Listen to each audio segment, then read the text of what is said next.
तो भाई आज मैं आपके साथ शेयर करूंगा फिजिक्स का गेस्ट पेपर क्लास 12 का। अच्छा, क्लास 9 का भी इसी तरह का होगा, क्लास 11 का और क्लास 10 का भी। तो देखो भाई, ये जो है मेरी स्क्रीन आपके सामने जो है वो चलना शुरू हो जाएगी। तो ये लो, ये मेरी स्क्रीन आपके सामने आ गई। तो आपने देखना है कि गेस्ट पेपर किस तरह का है, और अगर यहीं से चाहो तो इसे कॉपी भी कर सकते हो। ठीक है, तो गेस्ट पेपर जो है तमाम सब्जेक्ट की फीस हमने 200 रुपये रखी है। ठीक है, किसी भी एक क्लास के चाहिए तमाम सब्जेक्ट के तो 200 रुपये फीस है, और तमाम इसी तरह के बने हुए होंगे। अब देखो गेस्ट पेपर का पैटर्न किस तरह का है। ये गेस्ट पेपर मैं बेसिकली इसलिए शेयर कर रहा हूँ ताकि पैटर्न देख सको आप, ताकि आपको पता हो कि हाँ बाय करना चाहिए या नहीं। अगर बाय करना है तो नंबर आ रहा है, इस पर कॉन्टेक्ट कर सकते हो। चलो, सबसे पहले देखो किस बुक का गेस्ट पेपर है उसका हमने फ्रंट पेज डाल दिया है, ताकि आपको मुश्किल ना हो समझने में कि गेस्ट पेपर न्यू बुक का है पुरानी बुक का। देखो यहाँ पर आपके सामने क्लास 12 फिजिक्स का गेस्ट पेपर है और न्यू बुक की तस्वीर है। अगर ये 11 का होता तो बुक 11 की दली हुई होती, 11 का फ्रंट पेज, 10 का होता तो 10 का, 9 का होता तो 9 का। सही, अब आगे आ जाओ। देखो जैसे कि आपके सामने चैप्टर नंबर 15 लिखा हुआ है, जो कि हमारा पहला चैप्टर है क्लास 12 का, मॉलिक्यूलर थ्योरी ऑफ गैस। अब इसके जो है ना वो 10 MCQs हमने दिए हुए हैं। हर चैप्टर से आपको 10 MCQs मिलेंगे, तो आपकी MCQs की तैयारी भी यहीं से हो जाएगी। देखो 10 MCQs हैं। अच्छा, कुछ बुक से भी हैं, कुछ बुक के अलावा भी हैं, ताकि आपको और MCQs भी मिलें। तो 10 MCQs हो गए, देखो 1 से लेके 10। अब हमने इसका सोल्यूशन भी डाल दिया है, जैसे पहले वाले का C है, दूसरे वाले का ABCD करके सोल्यूशन। तो आपको टेंशन नहीं लेनी पड़ेगी कि सही सोल्यूशन क्या है, तो आप इसमें सॉल्व भी कर सकते हो। चलो, पहली चीज़ तो ये हो गई। अब देखो उसके बाद हमने हर चैप्टर से 5-5 दिए हैं।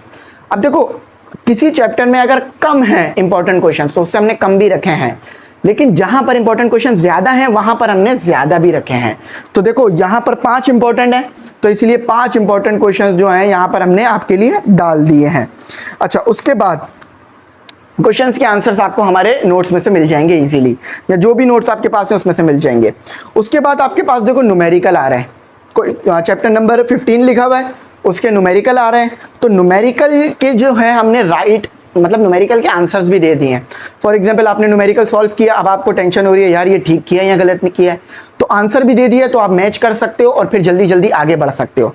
हर चैप्टर से 4 इंपॉर्टेंट न्यूमेरिकल। सिर्फ एक चैप्टर ऐसा है जिससे कोई न्यूमेरिकल नहीं है, आई थिंक वो डिजिटल इलेक्ट्रॉनिक्स वाला है, लेकिन बाकी तमाम चैप्टर से आपके न्यूमेरिकल हैं, तो हमने वो डाले हैं। ये न्यूमेरिकल हमने सेल्फ असेसमेंट से भी डाले हैं, और जो बुक के एंड में दिए हैं उधर से भी डाले हैं। अच्छा, उसके बाद हमने आपका मोस्ट इंपॉर्टेंट लॉन्ग क्वेश्चन दे दिए, जो कि 2।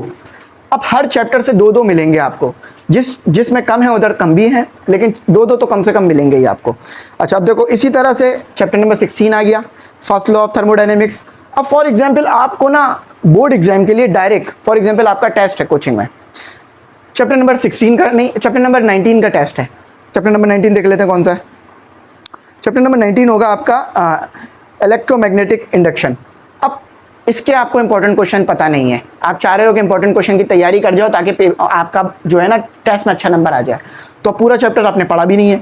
तो अब आप क्या करोगे, इस गेस्ट पेपर को उठाओगे, इसके MCQs 10 हैं, फौरन सॉल्व कर लोगे, 10 मिनट लगेगा MCQ सॉल्व करने में, इसके आंसर्स गिवन है। अच्छा, उसके बाद आप देखोगे शॉर्ट में इंपॉर्टेंट क्या है, जैसे यहाँ लिखा हुआ है explain induce electromotive force EMF, या explain Faraday's law of electromagnetic induction. ये बेसिक इसके इंपॉर्टेंट सवाल है, हर तरफ आपको देखने के लिए मिलेंगे। 5 आपने ये कर लिए, 4 न्यूमेरिकल दिए हैं वो कर लिए जो कि लग जाएंगे, 2 लॉन्ग कर लिए आपने। आपका जो है वो चैप्टर नंबर 19 की तैयारी हो गई, और फिर 10 में से 10 या 15 में से 15, 20 में से 20 आपके नंबर आ गए टेस्ट में। इसी तरह फिर मिड में भी तैयारी कर लो 5 चैप्टरों की। तो हर चैप्टर वाइज दिया हुआ है, बहुत प्रिसाइज रखा है, बहुत जो है मेहनत करके निकाले हैं, तो आपको मुश्किल नहीं होनी चाहिए भाई इसमें। आप अगर इसको लेते हो तो आपको जो है वो फ़ायदा ही होगा। ठीक है, इसी तरह से देखो पूरी बुक के नोट्स हैं, पूरी बुक के मतलब गेस्ट पेपर है। देखो चैप्टर 20 आ गया अल्टरनेटिंग करंट, चैप्टर 21 आ गया मतलब फिजिक्स ऑफ सॉलिड्स। अच्छा, चैप्टर 22 आ गया सॉलिड स्टेट इलेक्ट्रॉनिक्स, चैप्टर 23 आ गया digital electronics, chapter 24 relativity. MCQs दिए हैं 10, 5 शॉर्ट, 4 न्यूमेरिकल, 2 लॉन्ग।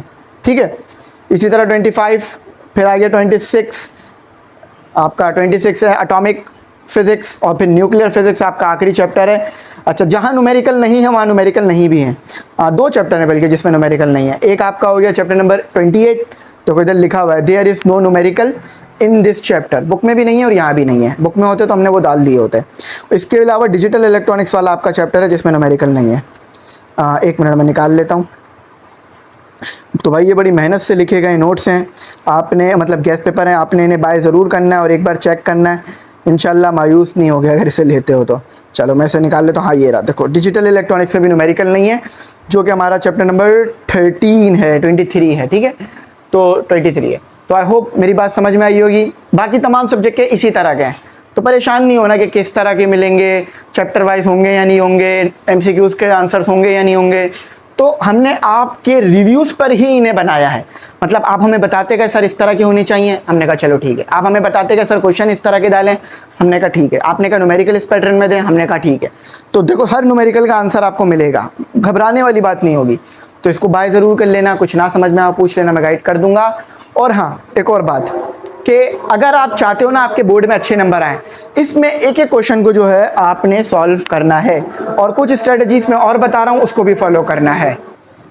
अच्छा तो आप लोगों ने क्या करना है भाई, गेस्ट पेपर के तमाम क्वेश्चंस को करना है, ठीक है, और गेस्ट पेपर के क्वेश्चनों की प्रैक्टिस पहले से कर लेना ताकि बोर्ड एग्जाम में फिर आपके लिए मुश्किल ना हो। अच्छा एक चीज़ मैंने और शेयर करनी है आपके साथ, वो ये है गूगल एडसेंस का पिन, मतलब एड्रेस वेरिफिकेशन का पिन। तो आप लोगों का बहुत बहुत शुक्रिया अदा करूँगा कि आप लोगों के सपोर्ट से, आप लोगों के सब्सक्राइब से, आप लोगों के लाइक से, आप लोगों के व्यूज़ से ये पॉसिबल हो सका, वरना ये पॉसिबल नहीं था। तो बहुत बहुत शुक्रिया आप लोगों का।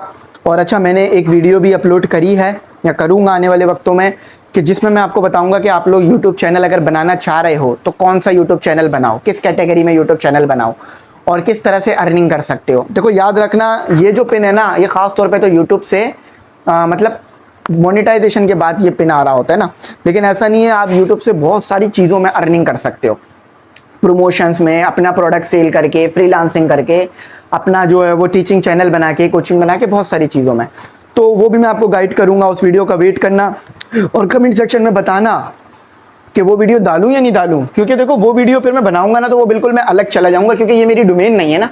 लेकिन देखो मैंने भी तो इस चीज़ में फ़ायदा हासिल किया, आगे बढ़ा, तो अब मेरी जिम्मेदारी बनती है कि मैं औरों को भी बताऊं ताकि वो भी फ़ायदा हासिल करें, वो भी सीखें। अभी तो आप बिल्कुल अपने लर्निंग फेस में हो, अभी आप हर चीज़ को लर्न कर रहे हो, सीख रहे हो। तो अगर आप ये चीज़ सीख लेते हो कि प्रमोशन कैसे की जाती है, देखो याद रखना प्रोडक्ट जितना भी अच्छा हो, प्रोडक्ट जितना भी अच्छा हो, अगर उसकी प्रमोशन ना हो ना तो वो बिकता नहीं है।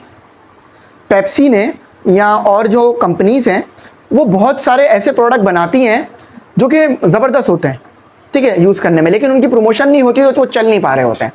तो इसलिए प्रमोशंस की जाती है, मुख्तलिफ लोगों को हायर किया जाता है। तो इसी तरह से आप अपने ब्रांड की प्रमोशन भी कर सकते हो, जिससे लोगों को पता चले कि हाँ ये इनका ब्रांड है, इनका कोचिंग है, इनकी ये चीज़ है, तो वो ख़रीदें, वो बाय करें, वो लें आपकी चीज़ को। तो मैं आने वाले वक्तों में ये चीज़ आपको बताऊँगा, ठीक है। तो आप लोगों का ही शुक्रिया अदा करना था कि आप लोगों की बदौलत ही ये पॉसिबल हो पा रहा है कि ये सब चीज़ें आगे चल रही हैं, ठीक है। और कमेंट सेक्शन में, आखिरी बात ये, कमेंट सेक्शन में ज़रूर बताना कि वीडियो बनाऊं या ना बनाऊं। अगर आप लोग बोलोगे बनाओ तो मैं बना दूंगा, ठीक है, और ना बोलोगे नहीं बनाओ तो मैं नहीं बनाऊंगा। अच्छा एक बात याद रखना है, ये चैनल बनाते ही नहीं मिलता, ये मोनेटाइजेशन के बाद मिलता है, ठीक है। ये इसका काम ही मोनेटाइजेशन के बाद आता है, बनाते वक्त नहीं आता। जब बनाओगे ना तो फिर आपको वीडियो डालनी होगी, 4000 घंटे का वॉच टाइम और 1000 सब्सक्राइबर कंप्लीट करने होंगे, तो ये तो वीडियो बनाने के बाद ही आएगा आपके पास, ठीक है, मतलब चैनल मोनेटाइज होने के बाद। तो अगर अच्छी वीडियोस डालते हो तो जल्दी मोनेटाइज हो जाता है, ठीक है। तो मैं उम्मीद करता हूँ मेरी बात समझ में आई होगी। यहीं तक रखते हैं, थैंक्स फॉर वॉचिंग, अल्लाह हाफिज़। अपनी की दुआओं में ज़रूर याद रखना।